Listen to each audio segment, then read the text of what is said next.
पुणे जिल्ह्यातल्या दौंड तालुक्यात, तसं आमच्या गडचिरोली, चंद्रपूर, नागपूर, भामरागड असेल, अहिरे असेल, एटापल्ली असेल, तसंच आमच्या सिरोंचा असेल, ह्या वेगवेगळ्या भागातनं चंद्रपूर शहर आमचं असेल, अशा वेगवेगळ्या भागातनं मान्यवर आज येत आहेत. आणि आमच्या अरुणरावांच्या बरोबर मी आत्ताच सांगितलं, राहुरी अरुणराव म्हणले खरं आहे, देवळाली प्रवरा हे माझं आजोळ आहे. त्याच्यावर देवळाली प्रवरा किंवा राहुरीच्या परिसरामध्ये लहानपणापासून सुट्टीला जाणारा, आजोळी जाणारा मी एक कार्यकर्ता आहे. त्याच्यावर तिथलं वेगळं नातं माझं आहे.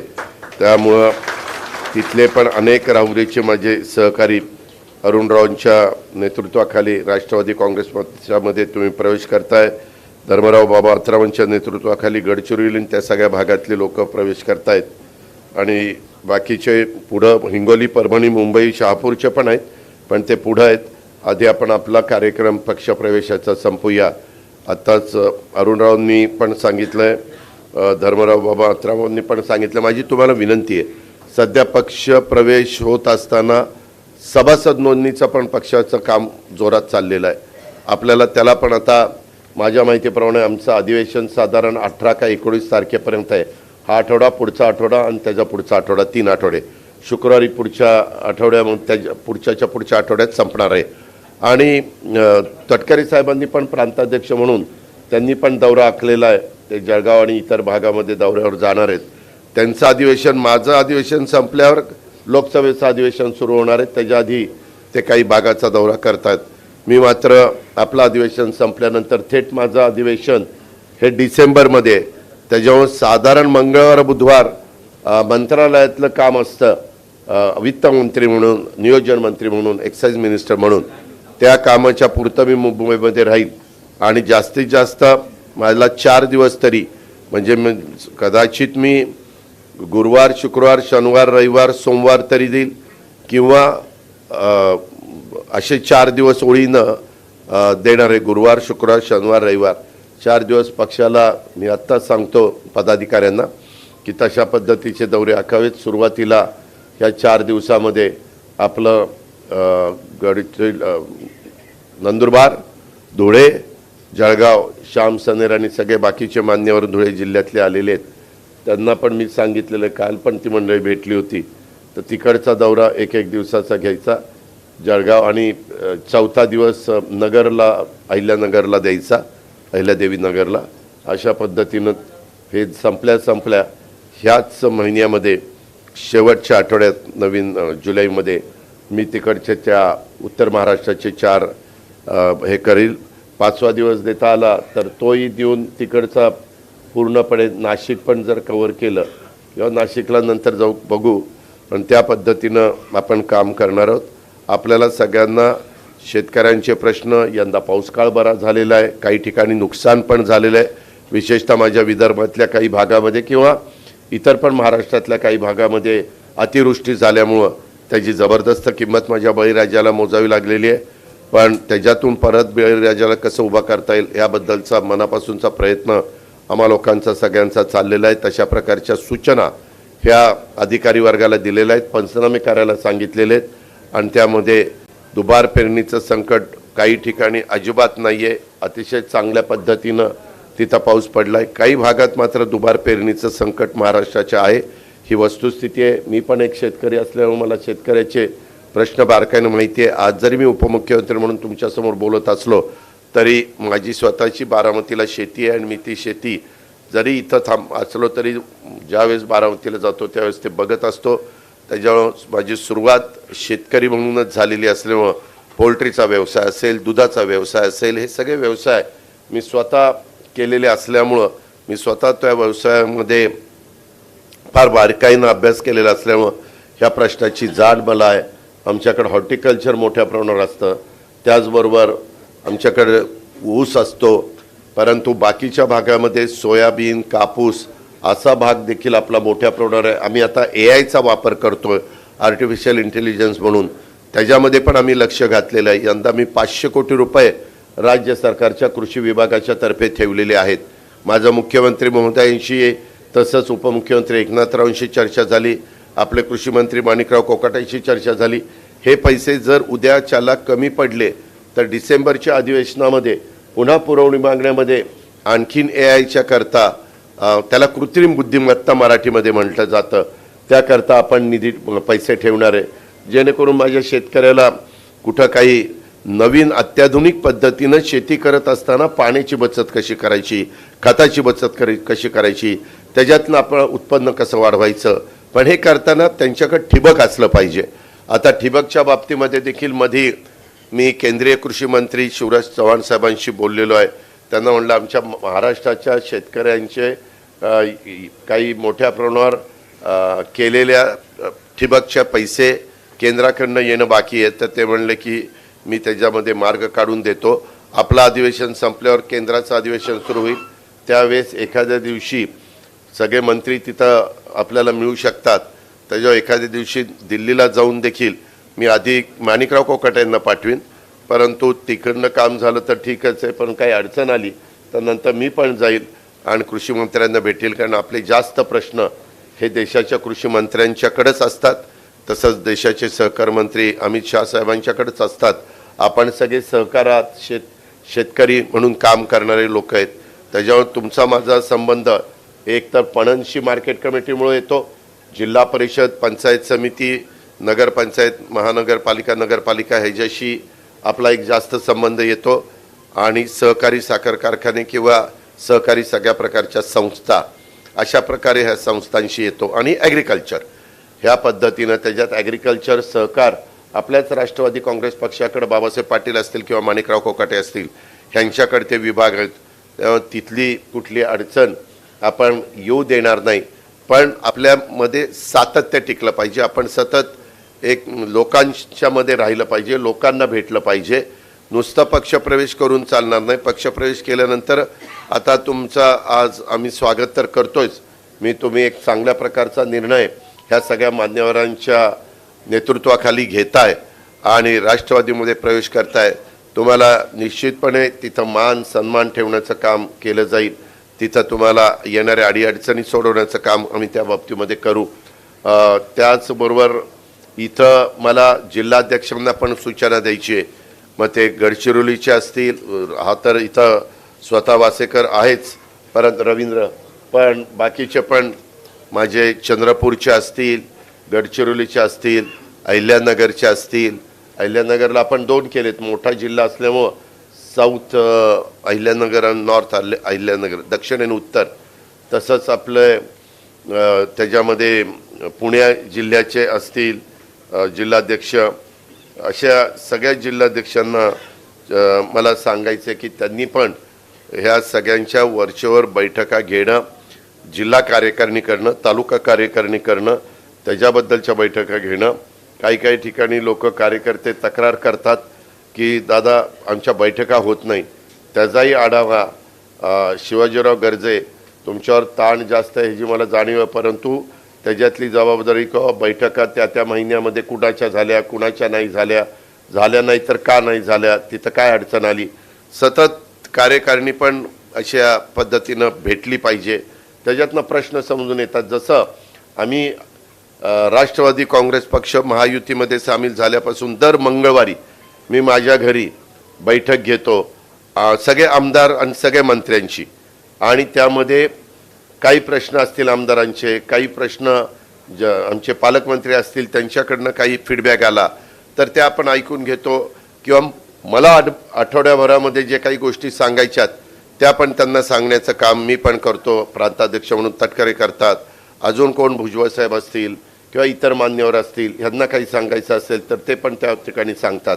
तर जेव्हा आठवड्याला भेटल्यामुळं संपर्क राहतो आणि काही प्रश्न तातडीनं लक्षात आणून देणं गरजेचं असतं, तेही आपल्या लक्षात येतात. तशा पद्धतीनं आपण गाव पातळीवरचे पण काही मान्यवर इथं पक्षप्रवेश करतायत, तालुका पातळीवरचे पण करतायत, जिल्हा पातळीचे करतायत, राज्य पातळीवर काम करणारे पण करतायत. मला त्या सर्वांना सांगायचं आहे, या संदर्भात सगळ्या सेलच्या पण बैठका काही बाबतीमध्ये होत नाही, किंवा काही बाबतीत थोड्या वेगळ्या तक्रारी येतात. आता नेमणुका करायचं चाललंय, तर नेमणूक होताना ह्यामध्ये कुठलीही नेमणूक महाराष्ट्रामध्ये शासनाकडनं होत असताना शिवाजीराव गर्जे शेवटचं मला ते दाखवलं पाहिजे, त्याशिवाय नेमणूक होणार नाही. आत्ता मध्ये एक फाईल मुख्यमंत्र्यांकडे गेली होती. आजच मी मुख्यमंत्र्यांकडनं ती परत मागितलेली आहे. मी CMला विनंती केली की CM साहेब, आम्ही जी शिफारस केलेली आहे त्याच्याबद्दल माझ्या सहकाऱ्यांच्या मनामध्ये वेगवेगळे मतं आहेत. मतमतांतर असू शकतं. जिथं लोकशाही आहे, ज्याला आपण इंग्लिशमध्ये डेमोक्रेसी म्हणतो, त्या ठिकाणी मतमतांतर असू शकते. शेवटी आपण काय करत असतो, सगळ्यांचं ऐकून घेऊन त्याच्यामध्ये उत्तमातलं उत्तम जे असेल, जे चांगलं असेल, जे केल्यानंतर सगळ्या जाती धर्माच्या लोकांना त्याच्यातनं न्याय देता येत असेल, तिथं मदत होत असेल, त्या गोष्टी आपण करण्याचा प्रयत्न करतो. कारण एकंदरीतच कुठलाही पक्ष चालवत असताना जातीचा पातीचा नात्याचा गोत्याचा विचार करून चालत नाही. शेवटी सगळा समाज हा डोळ्यासमोर ठेवून आपल्याला काम करावं लागतं.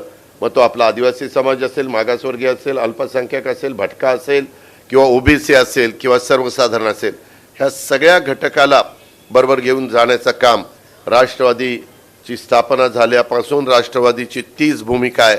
कालही होती, आजही आहे, उद्याही राहणार आहे. त्यामध्ये कधी काही एखादं स्टेटमेंट हे एखाद्या व्यक्तीने केलं तर ती पक्षाची भूमिका नसते, ती वैयक्तिक त्या व्यक्तीची भूमिका असते. मधल्या काळामध्ये असंच एका माझ्या विधिमंडळातल्या सहकाऱ्यांनी स्टेटमेंट केलं, परंतु मागच्याच मंगळवार मी त्याला भेटणार होतो. परंतु त्या दिवशी पालखी होती, त्या भागातनं वेगवेगळ्या भागातनं पांडुरंगाच्या दर्शनाच्या करता, विठोबाच्या दर्शनाच्या करता मोठ्या प्रमाणावर वारकरी संप्रदाय जात असतो, पालख्या जात असतात. त्याच्यामध्ये काही मानाच्या असतात, काही इतर पण असतात.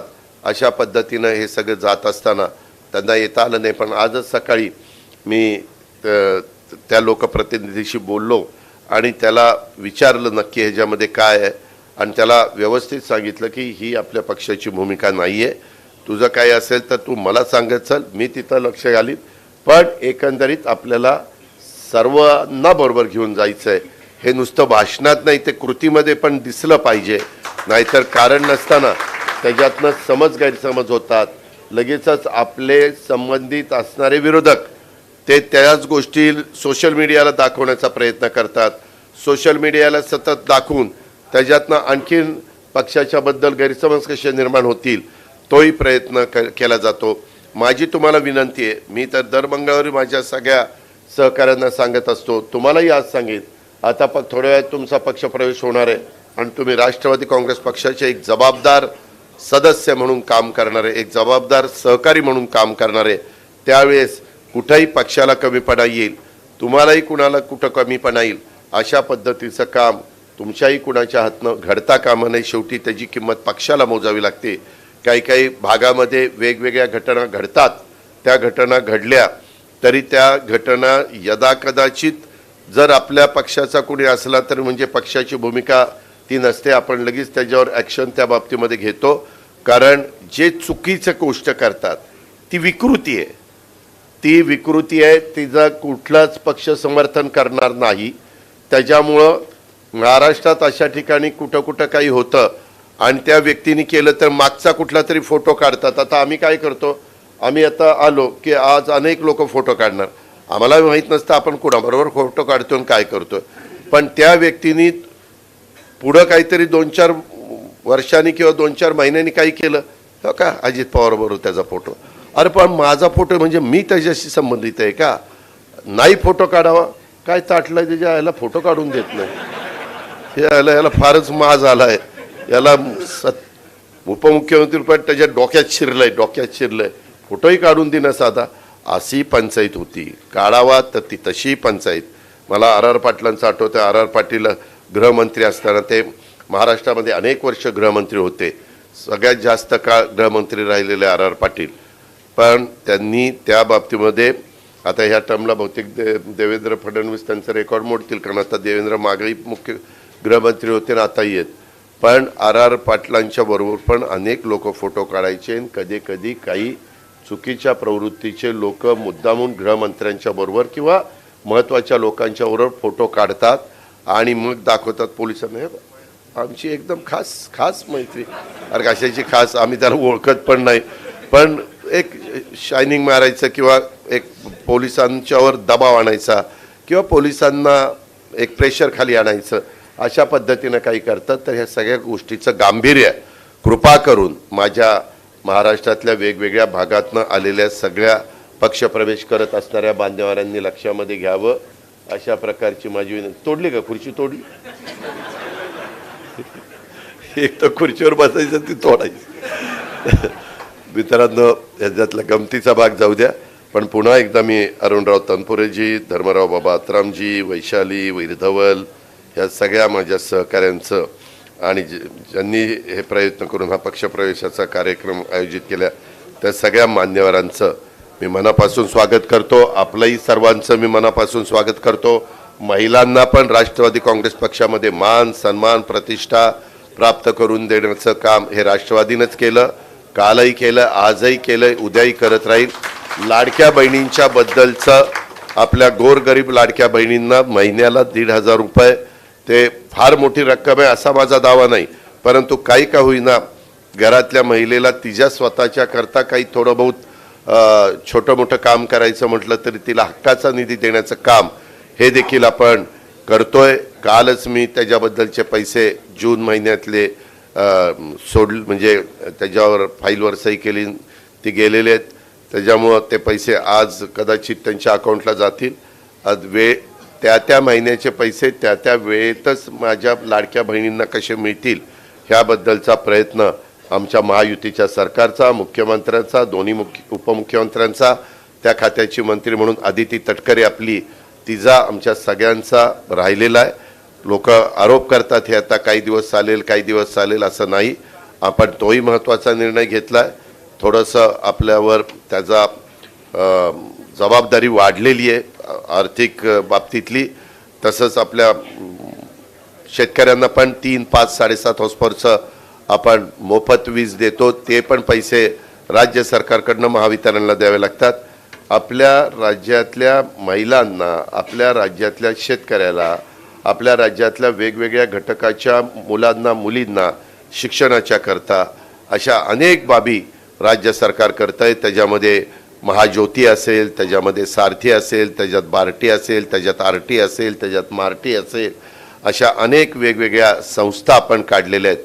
आणि त्याच्यातून त्या घटकाला मदत कशी करता येईल, त्यांना स्वतःच्या पायावर उभं कसं करता येईल. गरीब असला तर गरीबाच्या मुलाला किंवा मुलीला पण ते अभ्यासामध्ये अतिशय हुशार असेल तर तिच्या आईवडिलांच्याकडे पैसे नाही म्हणून तिला पुढचं शिक्षण घेता येत नाही, ही वेळ आपल्या महाराष्ट्रातल्या गरीब कुठल्याही घटकावर येऊ नये ह्याही बद्दलचा प्रयत्न हा राज्य सरकार करतंय. आणि तशा पद्धतीनं आपल्या सरकारचं काम चाललेलं आहे. त्याच्यात राष्ट्रवादी काँग्रेस पक्ष पण महत्त्वाची भूमिका बजावतोय. आणि त्यामुळं आज